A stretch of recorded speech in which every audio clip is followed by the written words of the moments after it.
Hey everyone, Economic Ninja here. In the wake of fintechs melting down as Synapse implodes, I noticed that Apple has decided to stop a feature, and it just hit CNBC. It says Apple stops offering buy now, pay later loans in the US.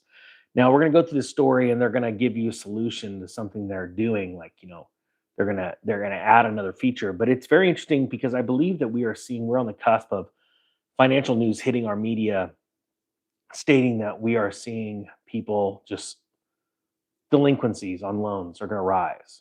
The American consumer is completely tapped. We get stories like 27% of Americans are skipping meals now because they don't have the same amount of money. They don't have the buying power to buy as much food as they used to. So they're skipping meals. I believe that this is a strategic move, very similar to what happened with American Express last year and some other credit card companies, where they were putting a lot of money into accounts expecting massive delinquencies to spike. So the stories out of CNBC. Before I start, real quick, last day for the pre-filming discount for Mortgage Master. If you want to get ready, learn how to borrow and save thousands of dollars, if not tens of thousands of dollars, over the next handful of years over your loan, getting the best rates and the best terms. Links down below. Ends tonight at midnight. Okay, it's out of CNBC. Apple said on Monday that it has stopped issuing loans through Apple Pay Later, its buy now, pay later program that launched last year.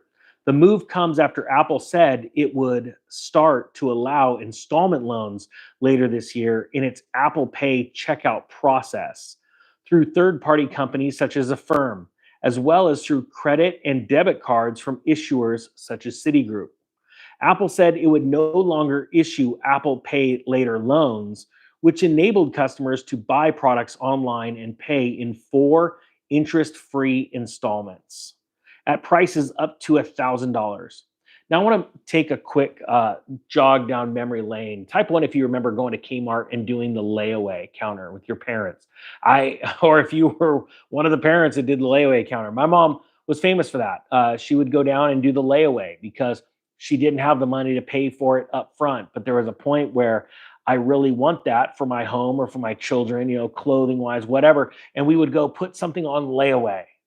Now, when you think about that, you think about times back then where it was rougher. There were, wages weren't what they are now, before inflation, let's say. And I remember Kmart being really famous for that layaway counter. Now, you think about a company like Apple, why would it need to reach out to the public, the American public, and say, hey, you can walk out of the store right now and we'll break up the cost of that new iPhone or whatever, MacBook or whatever we sell. And we're not even going to charge you interest. We'll just split it up over 4 payments. That's proof positive that the American consumer is broken. And that should be a very serious sign to you that you're on the right track if you're getting ready for a meltdown in the economy. Remember what they say, by the time you hear it in the press, it's too late. Well, look at what you just witnessed with Redfin CEO coming out like last week and saying, yep, home prices are falling. This is like the first time he's ever said it.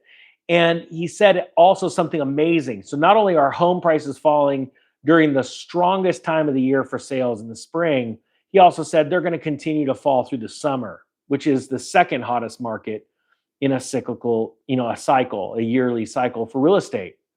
By the time you hear it in the media, it's too late. Well, you're not hearing Apple come out and say nobody's paying. What you're hearing them say is we're not gonna give out these 4-time interest-free installment pay later loans. We're just not gonna do it. What is that showing you now? Now, this is what they go on to say. The discontinuation is a sign that not every new fintech feature or product that Apple launches becomes a success or fits in with the iPhone maker's overall strategy. Starting later this year, users across the globe will be able to access installment loans offered through credit and debit cards, as well as lenders when checking out with Apple Pay, an Apple spokesperson told CNBC.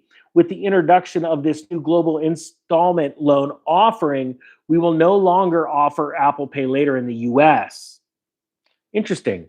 So they're not putting in the US, but they're going to do it somewhere else. I think these are signs. And when they roll over one product into another, just understand that other product has totally different terms and agreements attached to it.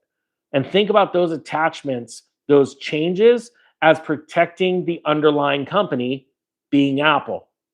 See, most people can't put two and two together. And that's why there are a lot of people that don't have a lot of money because they don't think of what's happening currently in their situation, what's happening outside of their situation that could affect them financially or personally. And then once they've thought of both those two things, they actually put together a plan to where they're protected. That's why so many people fall off of a cliff. Now it says Apple said its priority with Apple Pay, the brand name for its contactless and online payment software, was to enable secure and private payments. Users with open loans will continue to have access to Apple Pay Later features to manage and pay their loans, Apple said. Well, no duh.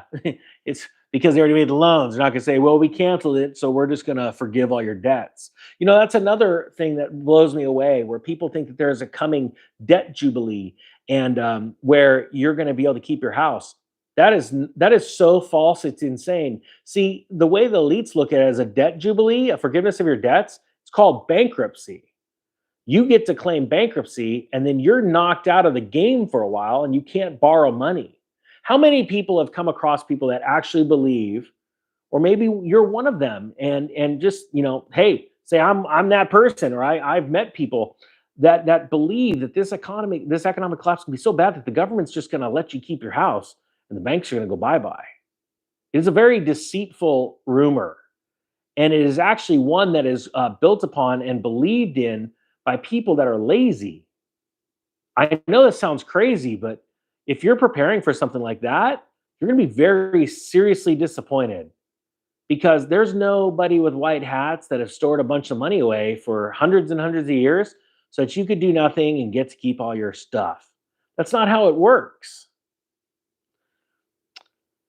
It says the process notably involved Apple taking over more of the financial back end than some of its other products, like Apple Card. For the program, Apple did some of its own credit card checks and loan decisions instead of having those handled entirely through financial partners.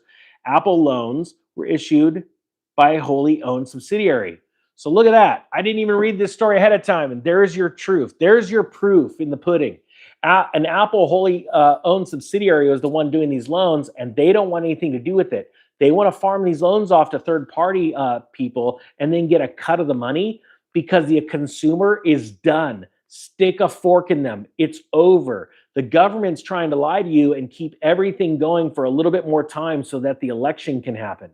That's how serious this is. Apple doesn't want to lose any money. People that are out there buying MacBooks they can't afford because they're doing 4 easy installments are people that aren't good with their money. And I can guarantee you this because trust me, I had a neighbor that had to brag one day about he had $1 million in his account and he was buying a refrigerator in payments because there was 0% financing for a year. I said, why wouldn't you just pay for the refrigerator? And he tried telling me how it was zero money. And I'm like, you know what's funny? The waste of time that you have to pay monthly installments on that thing, write checks, put a stamp on it, and put it in the mailbox. I could have made more money just working. It just blows me away how people look at money. If you understand how serious this is, type 5, because this is a big deal. And it's exciting to me because as more and more fintech companies melt down, more and more banks melt down, car companies are melting down because there's nobody going in there to buy cars. There's nobody out there buying houses. You're getting ready. If you want to get ready for the real estate crash and you want to learn more about becoming a prime borrower and not ever getting a no the next time you go into a bank looking for a mortgage because you're getting the right mortgage at the right time, the right deal, real estate deal, the Mortgage Master course is what, 83% off until midnight tonight. I'll put a link down below. I thank you so much for watching. The Economic Ninja is out.